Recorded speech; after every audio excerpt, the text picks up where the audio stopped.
Boa noite, pessoal. Tudo bem?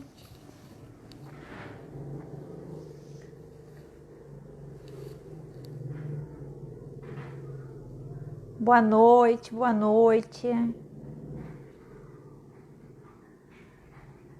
Hoje nós vamos dar sequência na nossa série de lives aqui pelo IAPE e vamos falar sobre a aposentadoria especial em 2020. Vamos trazer aqui abordar algumas decisões recentes e importantes, orientações. Eu e a doutora Cíntia. Vou aguardar a doutora Cíntia pedir aqui para participar, para a gente dar início à nossa conversa, que é o nosso bate-papo. Peço que vocês participem, sinalizem para mim se o som está bom, se está chegando bem. Excelente tema, né, Ana? A aposentadoria especial é um tema assim que sempre gera muitas dúvidas, né? Um tema bastante complexo, com muitas variações e importância aí do nosso constante estudo, permanente discussão, né? Doutora Cíntia Gomes, vou aguardar que tu peça para entrar, vou tentar fixar aqui também o tema.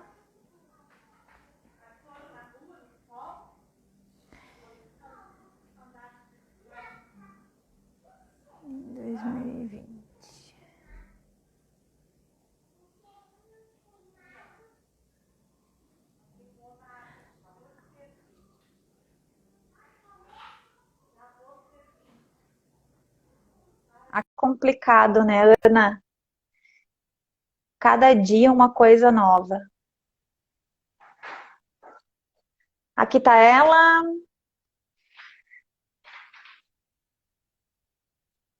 Deixa eu ajustar aqui meu celular.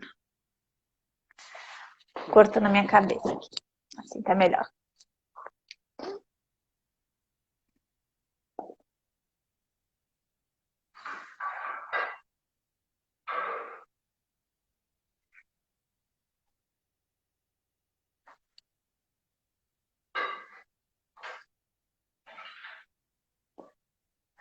Caiu, eu acho, a Cíntia. Não conseguimos conexão com ela. Vamos de novo aí, Cíntia. Vamos chegando aí, pessoal. Nos acompanha hoje realmente um tema bem importante. Lógico que a nossa ideia não é esgotar, nem seria até uma pretensão, né? Muito pretensioso a gente querer esgotar esse tema, mas a gente separou alguns pontos bem importantes para tratar, principalmente pontos atuais, né? Como que a gente hoje está discutindo a aposentadoria especial e temas que realmente a gente deve considerar na análise desse benefício. Um benefício que já sofreu muitas alterações, principalmente após a emenda constitucional, né, após aí a reforma da Previdência, e a gente tem aí visto muitos temas também repetitivos em relação a esse tema que tem sido julgados. Solicitou, eu aceitei, ficou pensando e não. E tu não chegou, Cíntia. Tenta solicitar de novo, vamos ver.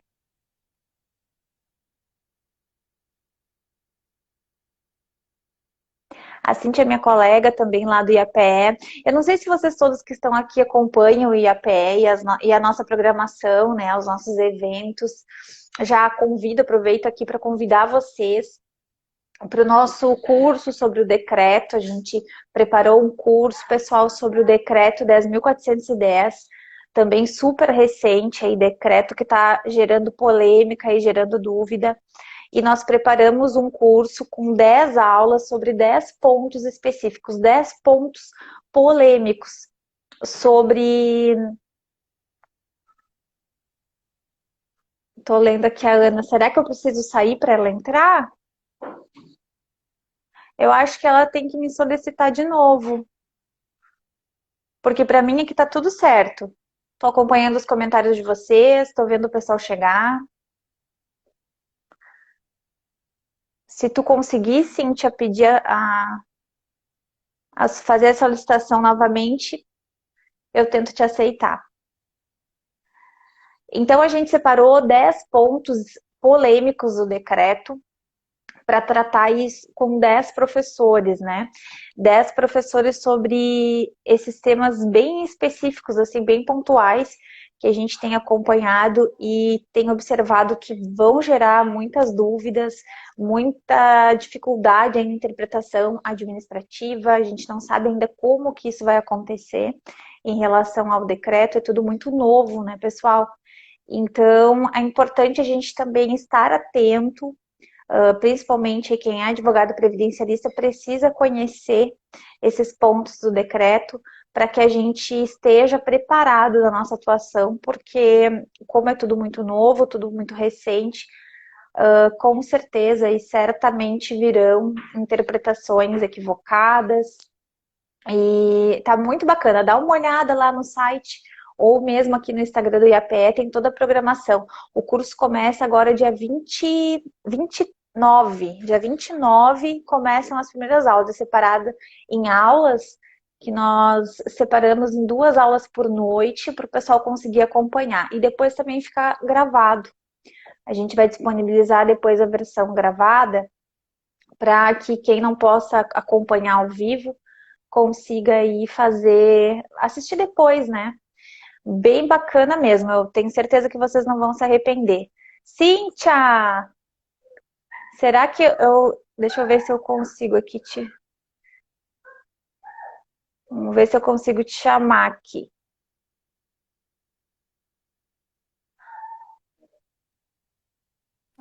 Aê! Ai, deu certo. Eu troquei o celular. Boa noite, tudo bem? Deu Boa certo, te tudo bem. peguei aqui passando nos comentários, falei, vou chamar ela, agora ela não escapa. Boa Eu noite, tive que trocar. Cíntia. Boa noite, eu tive desculpa, tá? O pessoal aí que aguardou que eu tive que trocar o celular, porque meu celular deu problema. Ainda bem que eu tenho reserva, né? Ah, é. A tecnologia é muito boa, né? Mas quando ela resolve, assim, dar um pane, a gente se escabela, a gente fica enlouquecido, né? Chegou Eu ela, até, pessoal. O pessoal também. até preparei o cenário ali, ó. IAP, olha que bonitinho. Tava toda na expectativa disso, não. Eu tava aqui comentando do curso do decreto, mas tá todo mundo ansioso para falar sobre a aposentadoria especial, né, Cíntia? Que eu tava já aqui de antemão falando que a nossa ideia, claro, não é esgotar o tema, Com certeza. capaz, né, longe de nós fazer isso, né, seria uma pretensão absurda, já que um tema que causa aí tantas dúvidas e também já sofreu tantas alterações, principalmente com a reforma, e sofreu realmente, né, drásticas alterações. A gente trouxe aí, temos agora idade mínima, temos que observar ainda a regra de transição, e junto com tudo isso, a gente tem temas super recentes que estão pipocando por aí, fazendo com que o advogado previdenciarista fique assim, ó, com o olho no peixe e outro no gato, como diz, né? A gente dorme com o olho aberto e outro fechado, porque cada momento é uma novidade, é interpretação nova, são temas importantíssimos para quem atua, especialmente, que a gente sabe que tem colegas, né, que se especializam nisso, devido aí à dinâmica desse benefício e de tantos outros, né, mas, enfim, a aposentadoria especial realmente é um tema que gera muitas dúvidas. Com certeza. O que que acontece? Gosto desse tema e a gente tem que debruçar nesse tema, porque não é só a aposentadoria especial, é a concessão, na verdade, a conversão do tempo especial em comum, que apesar que foi abolido pela reforma, mas foi até, né, até 2013, então até 2019, né, 13 de novembro, a gente vai ter que estudar o especial para poder conseguir converter até a emenda. Então, tem que se debruçar. E assim, a gente está com vários temas na TNU, no STF, que se o advogado não estudar, ele vai perder, com certeza, o benefício para o seu segurado, né? Para o seu cliente. Sabe que eu acho bem legal sempre a gente contextualizar. Outro dia eu estava participando de um evento e eu estava falando sobre uma das alterações que o decreto trouxe em relação ao benefício, lá, ao período de afastamento por incapacidade Sim. relacionado a esse tema. E eu saí falando assim, né, blá, blá, blá. E aí depois, lá no meio das perguntas, uma pessoa veio e perguntou: a quem se destinava, o que, que seria a aposentadoria especial, quem eram essas pessoas. Daí eu falei, sim, né, que é importante a gente falar antes, né, começar do começo também, porque a gente sabe que aqui, entre tantas pessoas que acompanham lives, conteúdos, tem pessoas de vários níveis, digamos assim, de advocacia, né? O pessoal que já está aí muito experiente, que já vem com uma bagagem muito grande da advocacia previdenciária, outros que estão chegando agora e que também são super bem-vindos, aqueles que não são advogados ou por algum motivo se interessam também pelo assunto.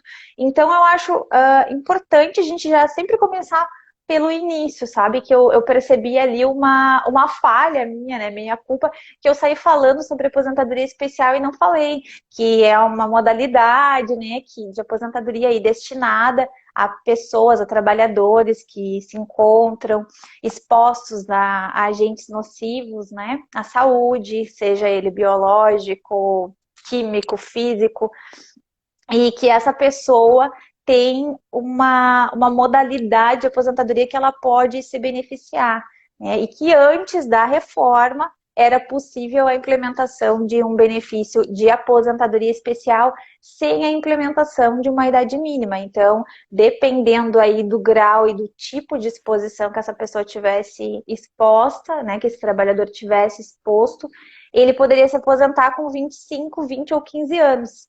E o mais comum é o de 25 anos, né? E que agora, após aí novembro, a gente traz aí esse grande marco, que é a reforma da Previdência, que com certeza é um marco que a gente vai ter que observar por um longo período, né? Por longo tempo. E que separa aí aqueles trabalhadores que já estavam no mercado de trabalho, que já estavam inseridos, que já estavam expostos, principalmente nesse caso aqui hoje, né, a esses agentes, e que se não tinham o direito, se não tinham ainda atingido esse período, vão ter que acessar o benefício, vão ter a chance, pelo menos, de acessar o benefício através das regras de transição. Então é importante a gente falar isso também, né? Porque eu tenho percebido que isso também, apesar de parecer algo superado, tem causado bastante confusão ainda, né? Para quem que são as regras? Agora só pode aposentar com idade. Eu não sei se tu percebe isso também, mas é comum entre os segurados essas questões e também entre os colegas. Com certeza. Quando eu estava estudando o tema, porque assim, aqui no escritório, como eu trabalho, tá? Eu vou dar uma dica prática, eu gosto da prática bastante, Ah, né? isso que é bom, No né? dia a dia. Quando eu entro com um pedido de aposentadoria especial ou qualquer outro benefício, mas uma aposentadoria por tempo de contribuição e idade agora, ou contribuição, né, pelo direito adquirido, eu sempre olho, no caso meu aqui, o TRF4 nosso, né, TRF4 Nossa. ou a TNU, né, para ver o que eles estão decidindo em relação a ruído, a benzeno, a agentes cancerígenos, que inclusive teve uma alteração ali Uhum. referente ao decreto, que a gente pode falar um pouquinho mais para frente. Então, eu sempre verifico. E isso me dá uma segurança enorme, porque o que acontece? O fato de você não pesquisar, porque às vezes você faz uma estratégia de defesa, né? Pega o PPP, pega o LTCAT, pega tudo. Ah, você dá uma olhada no tema, ótimo. Mas na prática, o que ele está decidindo sobre aquele tema? Ah, por exemplo, o meu processo caiu na primeira turma da juizado especial, vamos dar um exemplo. Tá, e o que a primeira turma está decidindo? Né? Com base nisso, eu salvei um cliente do tema 174. Só olhando o que o julgador estava entendendo, e ele caiu para aquela turma, e eu falo que eu trabalho com meu marido, ele também é advogado, né? Para quem não conhece, não sabe.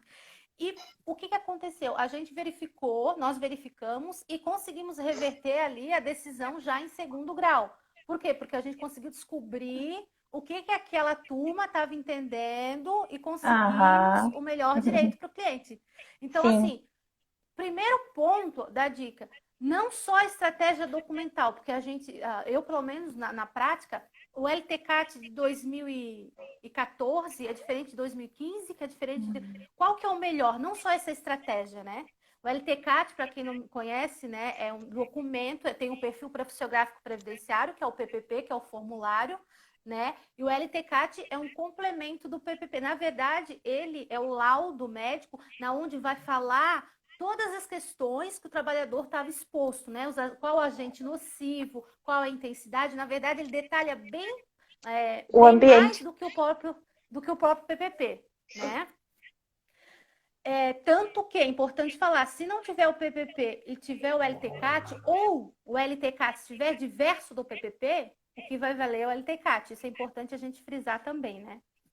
E é importante sempre fazer essa ponderação que tu fez, é bem importante, porque eu penso assim, que dependendo do cliente, dependendo da pessoa, tu vai ver, é ruído. Não, né? É só químico. Então, quanto o leque que se abre diante de uma análise de uma modalidade de um benefício, né? Para a gente ver a complexidade também desse benefício. E a questão dos meios de prova, na aposentadoria especial, ela é fundamental, porque hoje a gente sabe que é isso que comprova a efetiva exposição, né? Então, falando ainda por exemplo, lá das regras de transição, a lei ainda fala na possibilidade de ter aí um tempo de exposição, né? Que a gente tem, na verdade, é uma regra dos pontos que trouxe a idade mínima, né? Mas ainda assim a gente precisa comprovar a efetiva exposição. Então, olha que a importância ainda, né? Desde sempre, mas mais do que nunca, porque a gente sabe a dificuldade que nós temos aí no dia a dia de trazer essas provas, né, Cíntia? Então, tá atento ao que a turma, ao que o teu tribunal está decidindo, de que forma ele conduz a questão processual, estratégica, como tu disse, é importantíssimo que o advogado fique atento a isso, sim. Lembrando que o pessoal sempre fala, né? E a questão dos pontos é a mesma dos pontos. Gente, eu vejo assim que a aposentadoria especial ela teve uma desconstrução drástica com a emenda constitucional. Né? A gente tinha um benefício que tinha ali a questão do cálculo, né? Que não tinha incidência de fator previdenciário, tinha a chance desse segurado se aposentar com 100% de salário de contribuição.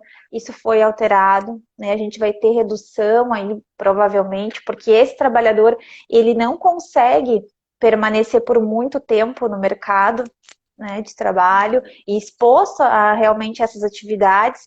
Tem ainda a questão, né, do tema 709, né, que agora também foi julgado. Então, todas essas considerações a gente deve fazer. E na questão da regra de transição dos pontos, né, Cintia, a gente até estava comentando que o pessoal também confunde, precisa ter a idade, porque agora, por exemplo, para 25 anos, é necessário que tenha 60 anos de idade.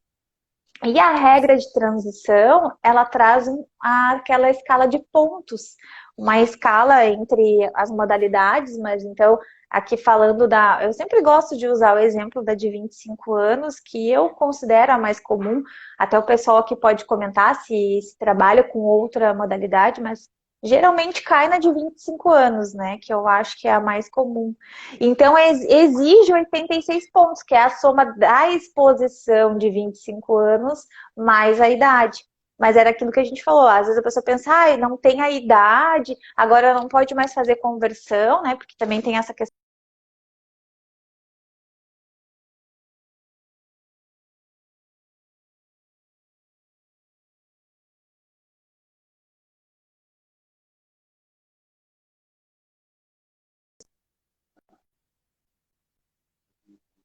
Voltou. Tá ouvindo? Voltou. Isso. Voltou, tava pensando.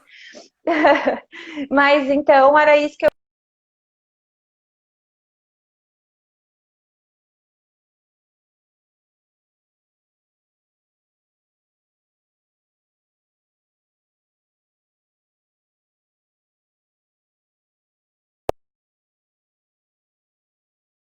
Vocês estão me ouvindo agora? Eu ia perguntar para.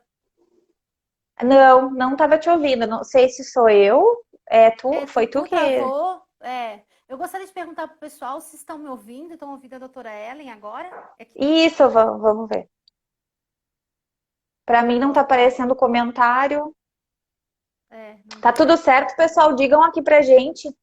Mandem coraçãozinho também. Então não tá. Aviãozinho. Tá Tá travando um pouco, travando. a doutora Ana Brandão ali falou. Tá travando. Tá, agora tu não travou mais. Ainda continua travando ou tá ouvindo bem, doutora Ana? Agora Agora sim. foi. Só retomando ali o que tá travando ainda. Veja, só retomando aí da regra de transição, o que a gente estava conversando, né? A gente até bateu um papo hoje à tarde. O que acontece? Quando o segurado ele vai ao nosso escritório verificar qual a melhor. Ele sempre pensa, se eu esperar daqui 5 anos, quando ele não tem o direito adquirido, será que dá para me aposentar? O advogado ou o especialista, ele às vezes esquece que pode, porque assim, eles geralmente fazem o seguinte, pega os 25 anos, claro, não tem os 25 anos, pega os 23 anos e converte em tempo especial até dia 13 de novembro, que é o permitido a conversão. Só que muitas vezes esquece que tem a regra de transição da aposentadoria especial, que é a regra que a doutora Ellen falou, que é de pontos. Importante frisar que essa regra, ela não exige idade mínima que a doutora Ellen falou, porém, o que precisa? Ela precisa somar o tempo de contribuição comum, o tempo de atividade nociva, que é os 25 anos, né? Tem que ter os 25 anos, e mais a idade que o segurado tem. Não exige idade mínima, mas tem que somar. Por exemplo, vem um segurado, eu vou dar um exemplo que eu acho mais fácil. Que ele, na época que ele veio, ele tinha 24 anos. E a emenda passou, né? Então, a emenda passou, só que ele veio antes das regras consolidarem, né? Antes da aprovação da emenda. Então, eu falei assim, olha, você tem 24 anos, a gente tem que ver, depois você volta para a gente verificar como é que estão as regras, tá? E o que aconteceu? Esse segurado, ele pode fazer a seguinte situação. Eu não lembro mais a idade dele, né? Mas o que eu faria hoje?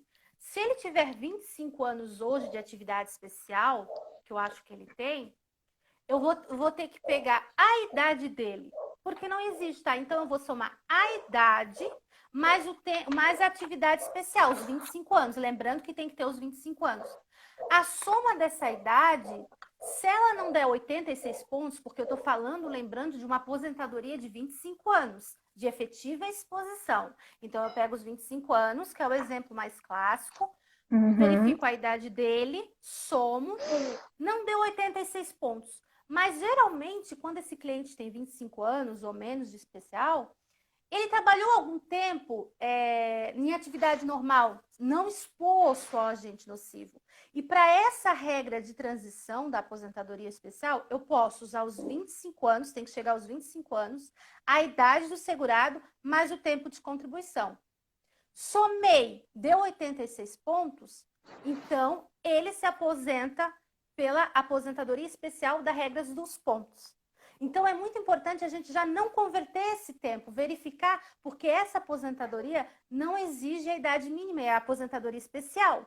No entanto, o cálculo vai ser aquele cálculo de 60% mais 2% a cada ano. Mas, pessoal, olha só como é cruel essa regra de transição, né? Porque se esse cliente tinha 24 anos de tempo efetivo de exposição, nesse teu exemplo, quando ele chegar nos 25, ele vai ter que ter 61 anos. Se ele não tiver nenhum outro período, só o período Exatamente. especial. Então, olha Exatamente. só que a regra de transição, no caso da aposentadoria comum, da aposentadoria por tempo de contribuição, que a gente tem lá várias regras, a gente tem uma regra que ela é para aquela pessoa que estava bem próxima, né? Aquela que estava 2 anos de se aposentar. E para aposentadoria especial a gente não teve uma regra assim. Não teve. Então, esse Exato. trabalhador, se faltasse 1 mês, 2 dias, ele vai ter que aguardar essa idade, porque se ele tiver, né, nesse exemplo aí, se ele tiver nesse exemplo só 25 anos, só não, né, só que é bastante, mas 25 anos exclusivamente de exposição, ainda assim ele vai ter que aguardar, ou vai ter que somar aí na ideia dos pontos, né, pela regra dos pontos, 86 pontos que exige, nesse caso, 61 anos. Então, ele está fadado a permanecer nessa atividade exposto até os 61 anos nesse exemplo, sendo que faltava um ano. Então, se ele tinha 50 anos de idade, né, ele vai ter que esperar aí mais 11 anos. Absurdo, né? É algo assim que é inacreditável e talvez inaceitável, porque eu acredito que ainda virão muitas teses. Eu já vi alguns posicionamentos aí de algumas entidades em relação na busca aí de uma regra de transição mais justa para esses trabalhadores. Porque, exatamente, de fato, essa regra, né, não é. Ô, Cíntia, mas vamos falar um pouco dos temas. Aqui eu anotei que o tema 174, que é importantíssimo também, o 213. Vamos lá.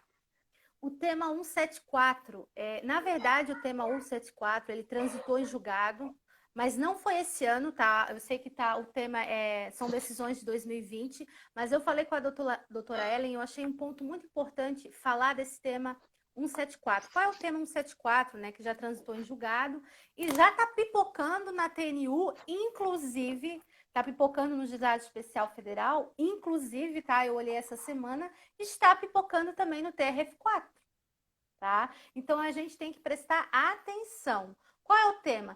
O tema 174, que foi transitado em julgado em maio de 2019, ele fala sobre a técnica utilizada para averiguar o ruído. Então, o que foi pacificado a tese? Que a partir de novembro de 2003, novembro de 2003, perdão, não é 13, novembro de 2003, tem que constar no item, quem tem um PPP, no campo PPP, no item 15.5, que fala da técnica utilizada, tem que constar qual a técnica que está sendo aferido o ruído, tá? Então, o que acontece? Tem que ser pela norma NR15 ou NHO, tá? Tem que ser sobre essa técnica. Só que o que acontece? A técnica, a norma é NR15 ou NHO. Só que a técnica é o aparelho que é utilizado e que fala no anexo 15 da NR. Só que o que acontece? O que é uma dica prática? Quando você pegar o PPP do seu cliente e ver no item, no 15.5, que é a técnica utilizada, a primeira coisa que você vai ter que verificar, qual é o ano que esse segurado trabalhou? Se foi antes de 2003, não tem problema com relação à técnica, tá? Então, já corta aí. Se for após 2003, aí sim, após novembro de 2003, aí você tem que verificar o item 15.5. Qual é a técnica utilizada? Se for na prática decibelímetro, preocupação. Por que preocupação? Porque essa regra esse aparelho, porque o decibelímetro não é a técnica, é o aparelho. Esse aparelho utilizado, ele mede... Eu não sou técnica só para observar, não sou engenheira do trabalho. Mas de tanto que eu já estudei os julgamentos, eu acho que eu vou mudar de profissão. Porque tem que saber a técnica, tem que fazer o cálculo do NEM, da dose, tem que ser técnico. Hoje o advogado só previdenciário não dá. Então, assim, a partir de 2004, eu tenho que colocar. Decibelímetro é uma avaliação pontual. É quando eu vou no empregado lá e só fico, o quê? Meia horinha e já dá o barulho do ruído. Ah, então ele tem tantos. Ou seja, não é toda a jornada de trabalho, né? E isso eu sei que para a questão da permanência e tal, a jornada de trabalho não tem nada a ver com questão de permanência. Só que para a decisão da técnica utilizada do tema 174, se constar o decibelímetro ali, o que faz? O juiz, a TNU, o Juizado Especial, está considerando o seguinte, é pontual, é aferição pontual.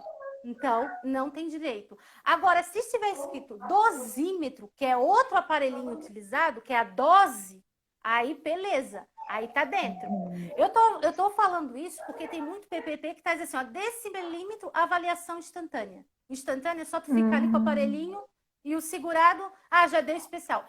Eu já vi na TNU cliente não, né? Mas assim, segurados, graças a Deus, eu verifico antes de pegar, porque eu pego também o PPP com decibelímetro. 93 de ruído. sem de ruído e negando o reconhecimento da atividade especial por falta do LTCAT ou PPP não mencionar o tema 174, a técnica utilizada. Isso é muito triste, tá? Já pensou? Já tá um barulho aí, é da...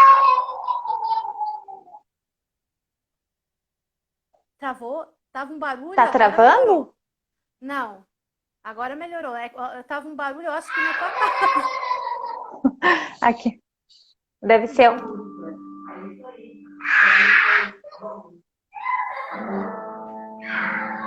Que eu vou baixar o meu. É, dá pra ouvir.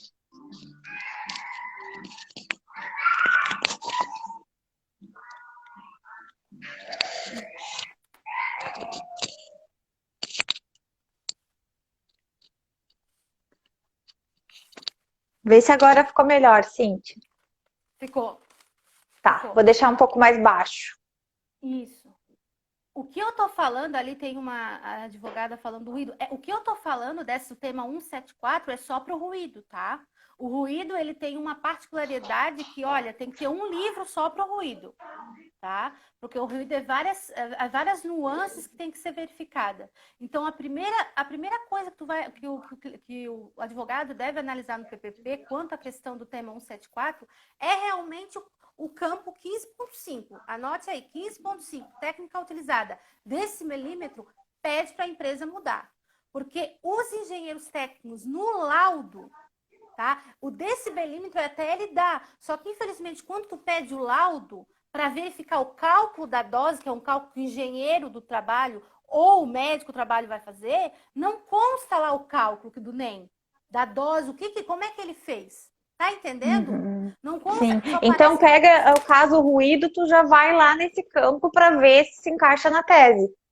Exatamente, eu até trouxe um PPP aqui, não vai dar para ver. Eu vou botar aqui.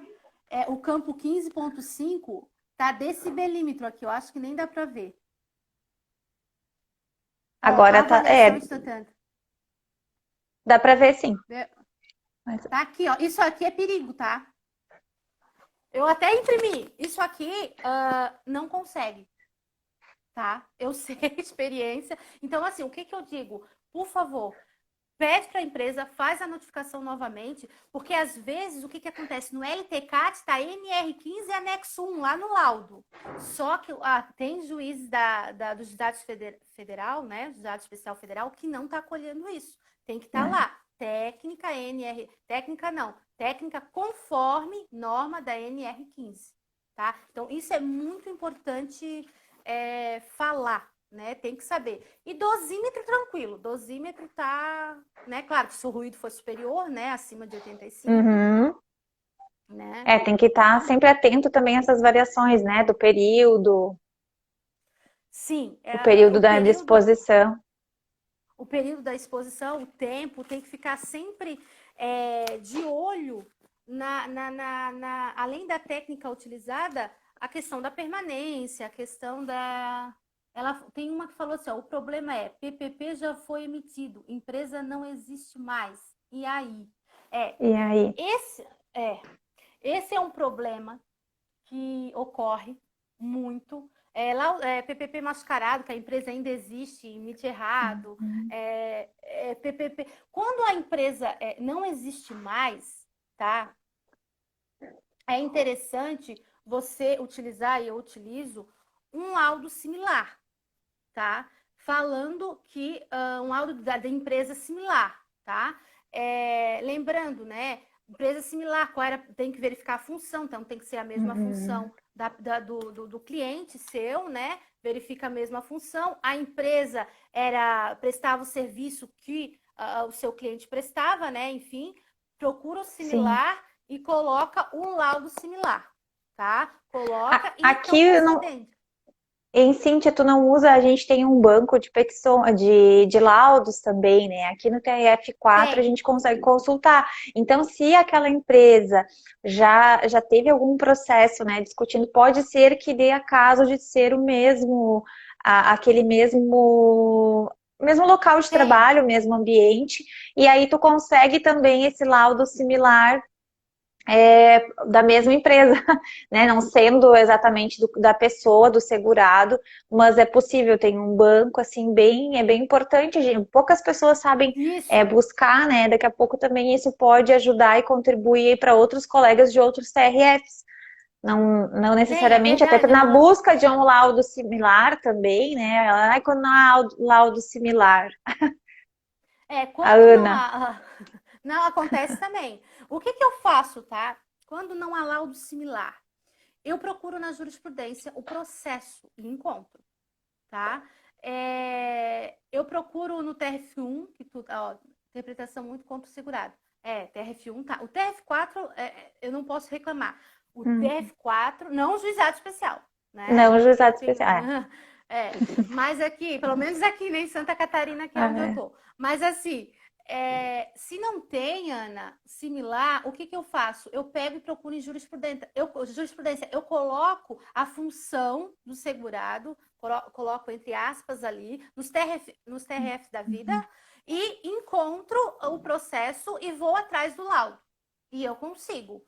Eu faço tanto no TRF quanto na Justiça do Trabalho, porque às vezes tem Uhum. o PPRA, que é um documento que também é utilizado substituindo o LTCAT. O PPRA, ele pode substituir o LTCAT, mas ele é um documento trabalhista. E ele Uhum. pode substituir tranquilamente o laudo técnico. E eu encontro também no processo trabalhista também. Então, por exemplo, a empresa fechou. O que eu faço quando a empresa fecha? Meu Deus, não dá. Eu enviei notificação, o correio fala que mudou. Super O que eu comum, né? faço? Super comum Vou isso. na. Super, eu vou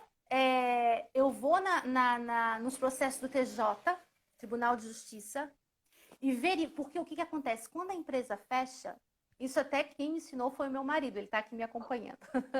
Quando a empresa Tem que dar os fecha, créditos para ele, né, Cíntia? tem que dar.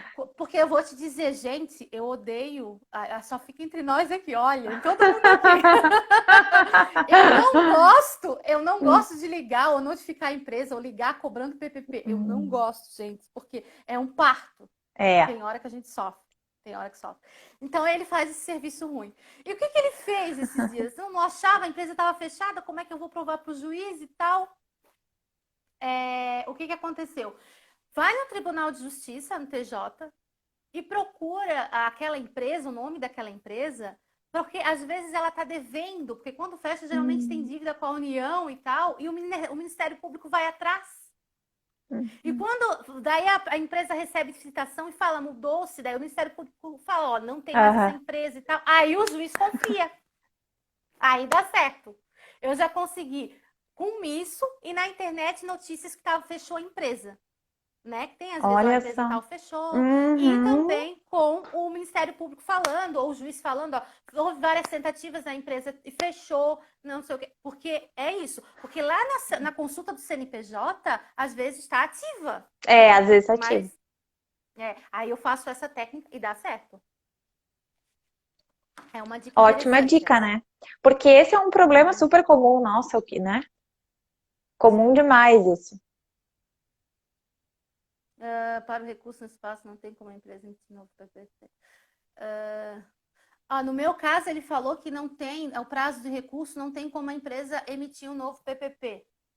O que eu faço, tá? Eu peço para o juiz oficiar. Tá? Eu Uhum. peço para o juiz oficiar, se a empresa não envia o novo PPP, eu peço, tá? Já aconteceu isso comigo. E o juiz aqui, não sei como é que é o TRF de vocês, tá? Mas aqui o juiz já pega, já envia, já fala assim no despacho. Não cumprindo, o Ministério Público do Trabalho deverá fazer, como é que fala? Fazer as diligências. E a diligência indo lá é multa, né? Então ele já fica Aham.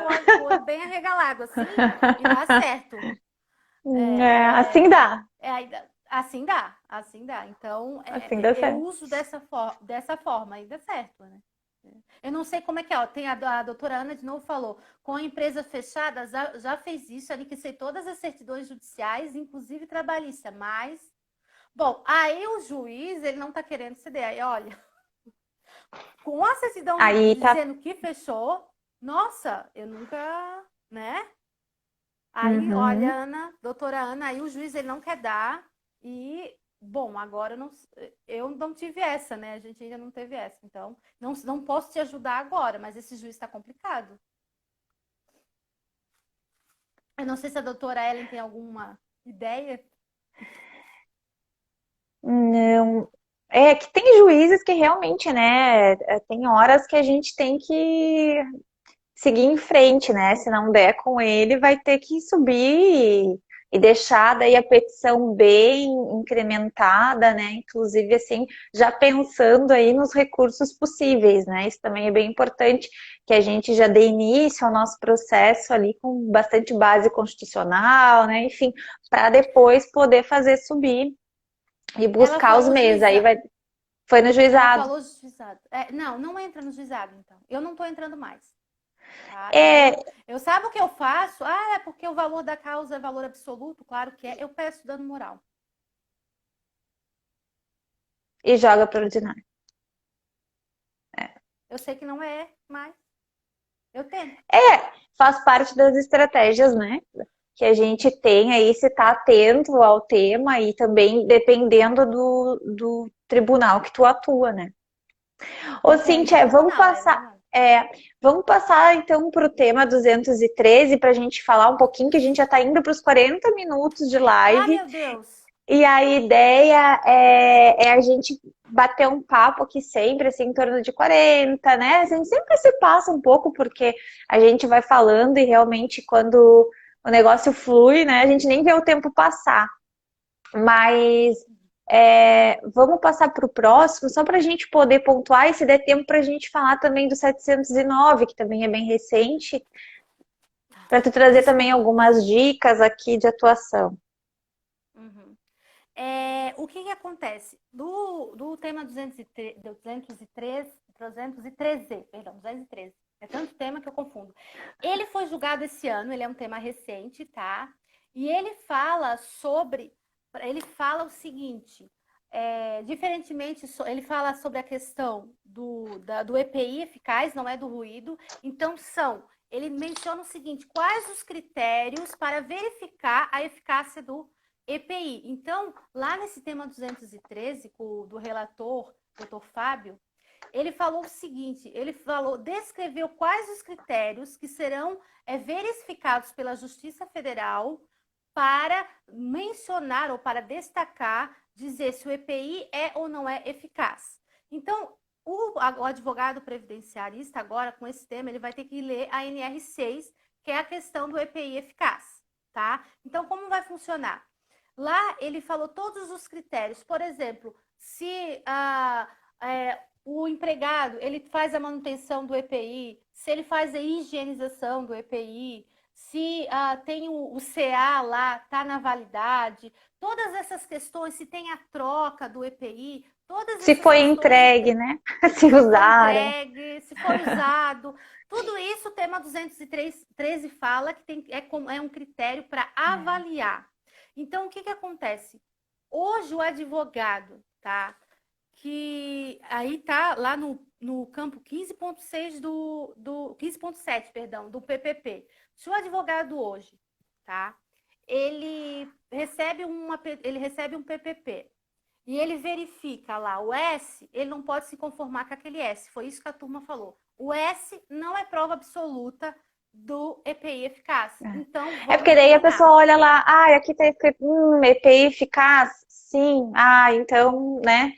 Mas é Exatamente. uma discussão importantíssima, né? Diante de tantos critérios aí que estão relacionados a verificação realmente da eficácia do EPI. Exatamente. Então, o que eu faço? Eu verifico, a gente, né, verifica se o EPI. Não é prova absoluta, então eu vou ter que impugnar. E qual é o momento que eu tenho que impugnar? O momento que no tema 213, tá, que tem que impugnar, é na causa de pedir, na petição inicial. Tá? Se você não impugnar, o PPP vai ser considerado prova absoluta e aquele sim vai ser como eficaz o EPI. Então, você já perdeu. Tá? Só que o que eu oriento? Já impugna no processo administrativo, tá? Já Uhum. impugna no processo administrativo. Por quê? Porque tem juízes que vão, apesar do tema estar causa de pedir petição inicial, tem juízes que podem travar querendo que esteja pedindo desde lá do recurso administrativo, né? Claro que Nossa. você pode recorrer, né? Você pode recorrer, mas para evitar problemas, eu já faço o pedido administrativo, impugno, né? Inclusive, quando a empresa não quer mandar, o artigo 680 da IN 77 fala que o INSS tem que diligenciar. A gente sabe que ele não vai fazer isso também. Não vai fazer. Mas a gente pede para comprovar. Eu impugnei, eu solicitei para o INSS, ele não fez. Tá? Por quê? Porque o que acontece? Eu pensei que esse tema não ia passar, porque essa impugnação é um incidente. Ou seja, a gente não está, o mérito da ação não visa verificar se a EPI é eficaz ou não. O mérito da ação é conceder a aposentadoria especial ou a conversão do tempo especial em comum, né? O mérito da ação é esse. Eu pensei que não ia passar por causa disso. Inclusive, os dois que foram contra falou exatamente isso. Isso não pode ser avaliado pela Justiça Federal, tem que ir para a esfera trabalhista. Os dois contra falaram isso. A esfera trabalhista. Só que felizmente, a tese firmada foi o seguinte: a Justiça Federal é apta para verificar se o EPI é ou não eficaz. A Justiça Federal.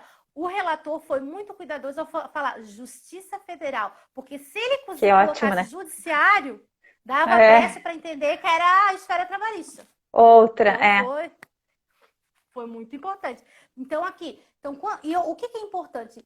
Importante dizer que a partir de 1998, dezembro de 1998, a gente começa a falar sobre EPI eficaz. Então, antes desse período, não importa se está S, se vai impugnar, não. Impugna de 1998 para frente. Impugna-se. O que é impugnar? É falar assim, ó, você vai lá no seu PPP e fala, o CA, vai lá no Ministério do Trabalho e verifica. O CA é válido? Já ocorreu várias vezes comigo de o segurado da empresa colocar um CA que ele já perdeu a validade, ou ainda que na época que o meu cliente elaborou, esse CA nem existia. Ele fez depois, de um tempo depois, porque eu pedi, ele foi lá e colocou qualquer CA. Já aconteceu também. Então, já aprova. E outra coisa que eu quero falar. Mas já cabe prova pericial no juizado? Eles não vão fazer, porque não cabe. Então, se você falar só assim, faz prova pericial, esquece, tem que impugnar. E essa impugnação tem que ser com base em papel. CA tem que estar errado, não entrega de EPI, pede ficha de EPI. Pede, como a doutora Eli falou, pede ficha de emprego, pede a FISPIC. Doutora, como é que eu vou saber qual o EPI que é para óleo e graxa? Tem a FISPIC, querosene, vai lá no Google, EPI para isso, para isso. Não tem? Já prova, a FISPIC falou isso. A FISPIC é a ficha de produtos químicos, tá, gente? Então, assim, qualquer dúvida, vocês podem ir perguntando também. Eu vou falando, penso que todo mundo está acompanhando, tá? É que eu moro em Santa Catarina, sou meia peixeirinha, Itajaí, eu falo rápido.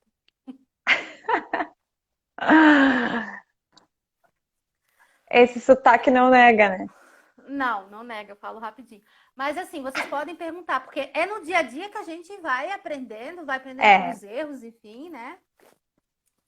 É importante, né? Como tu disse, né? A gente já está atento ali o que pode ser impugnado e já levar essa impugnação desde a iniciação. A gente sabe que às vezes tem uns segurados aventureiros, né? Que vão lá no INSS e fazem o pedido administrativo, depois vem aquele pedido lá negado, capenga, né? Então ainda é retrabalho, mas se a gente tiver a oportunidade de já começar no próprio processo administrativo, trazendo e levantando essas questões, a gente vem com muito mais força para a discussão judicial, né? Exatamente. Dá uma segurança maior. E Cíntia, agora então a gente tem que ir aqui nos encaminhando para o final. O tema, eu não sei se tu queres falar bem rapidamente sobre o tema 709, né? Tema também que foi julgado aí super recente. Tá acontecendo tanta coisa que é tudo tão recente, parece que já faz tempo, né? Não sei se você tem essa impressão, mas outro dia eu tava brincando, né? Saudade do que a gente não viveu, porque esse ano a gente não viveu, o ano foi muito atípico, né? Mas aconteceu um monte de coisa ao mesmo tempo que a gente ficou nessa espera, nessa anormalidade, né, nessa coisa toda diferente em relação à pandemia, mas ao mesmo tempo a gente, se já não está sofrendo consequências das alterações do ano passado, aí reforma da Previdência e medidas provisórias convertidas em lei, a gente teve muitas decisões também importantes. E eu acho que o tema 709 era um tema bem esperado, assim, o deslinde, né, desse tema, e para muitos surpreendeu. Exatamente. Esse tema, quando ele foi, mais ou menos assim, eu já tinha uma impressão que o STF, né, ia julgar pela constitucionalidade do parágrafo 8º do artigo 57 da Lei de Benefícios, né, que é aquela questão do segurado não poder, o segurado que aposentou em atividade especial, né, aos 25 anos, não poder continuar laborando exposto ao agente nocivo. Esse é o tema que foi o que o STF falou que é constitucional, dizendo que realmente não pode voltar ao trabalho. Com essa decisão, nós temos duas consequências, vou falar de maneira bem rápida.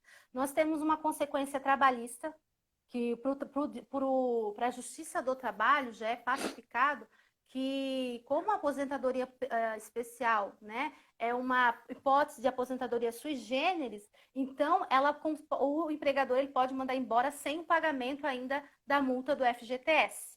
Tem essa questão. E tem a questão previdenciária. Quais os efeitos dessa decisão agora, quando o seu cliente, você, né, o seu cliente solicitou a tutela antecipada, né? Esse pagamento, como é que vai ficar a modulação? Vai ter que devolver? Não vai ter que devolver? O que acontece? Esse tema ele foi proposto em embargos de declaração, 3 embargos de declaração, tanto o autor propôs como alguns institutos, enfim, propôs, para justamente verificar, para justamente pedir a modulações dos efeitos. Então, o que eles pediram? Pois bem, o TRF4, que também vai ter muito problema, porque ele já arguiu a inconstitucionalidade do parágrafo 8º, né? Então, ele concedeu... Mas para muitos, doutora Hélia, não sei se foi o caso da doutora, já concedia de ofício, nem sempre pedia tutela. Não pode continuar trabalhando. Sim. Não sei se foi. Né? Então, já concedia de ofício. Quais são os efeitos disso, né? Foi solicitado a modulação em sede de embargos, dizendo o seguinte, olha, vamos fazer o seguinte, então. Não pode. Então, do trânsito em julgado, faz o perdão, né? Não tem que devolver o dinheiro, porque, apesar de conta, o meu cliente foi o INSS que deixou de verificar a documentação que negou indevidamente, né? E tem a questão da boa-fé também, né? E depois, depois do trânsito julgado, que começa a valer, se tiver alguém ainda laborando, a devolução do dinheiro, então. Se tiver alguém laborando e aposentado, né, na atividade especial. Então, foi então, assim, tem que ver caso a caso, tá? É importante você pegar o cliente, você pode pegar, foi de ofício, será que eu vou pedir? Porque o que está acontecendo? O TRF4, ele tá indo para o relator readequar, fazer um juízo de retratação, tá? Com base no julgado. Então, vamos ver o que vai ser esse juízo de retratação.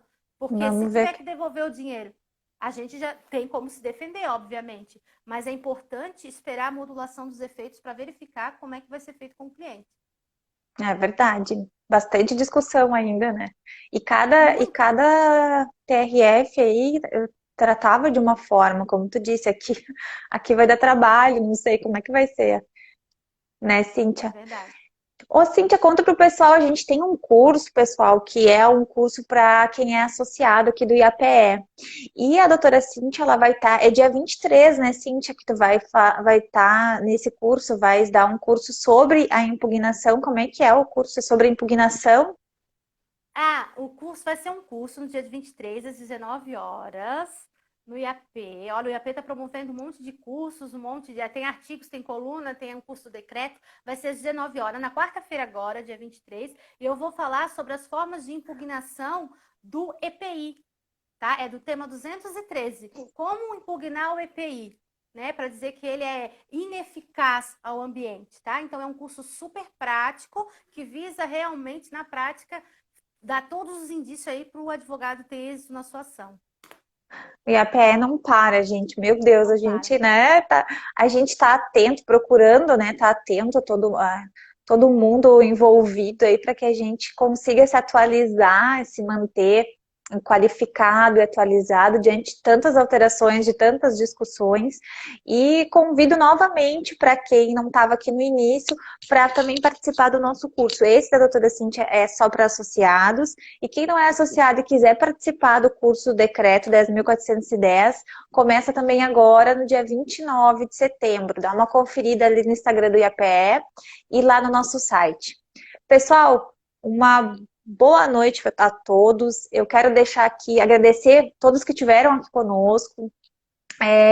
Agradecer a doutora Cíntia, que acolheu aí o nosso pedido de estar aqui hoje conosco, compartilhando de todas o teu conhecimento, Cíntia. Tenho certeza que agrega muito, assim, adorei a tua participação, adorei te ouvir. Essa troca, né, nos enriquece muito. Eu acho que é isso que nos fortalece como advocacia previdenciária também, essa troca, estarmos aqui falando de temas importantes, trazendo aí toda essa experiência, que com certeza fico muito grata de ter te ouvido hoje aqui. Muito obrigada, eu agradeço o convite, agradeço as pessoas que estão aqui presentes, que disponibilizaram o seu tempo para nos ouvir, para querer sempre aprender mais, né? E muito obrigada pelo convite e até a próxima. Até a próxima, pessoal. E uma ótima semana para todos nós, né? Que estamos aí começando a semana, que tenhamos uma semana maravilhosa e até a próxima com outros temas. A live vai ficar salva, por isso que eu vou acelerando para que o Instagram não nos derrube. Um beijo para vocês, até mais.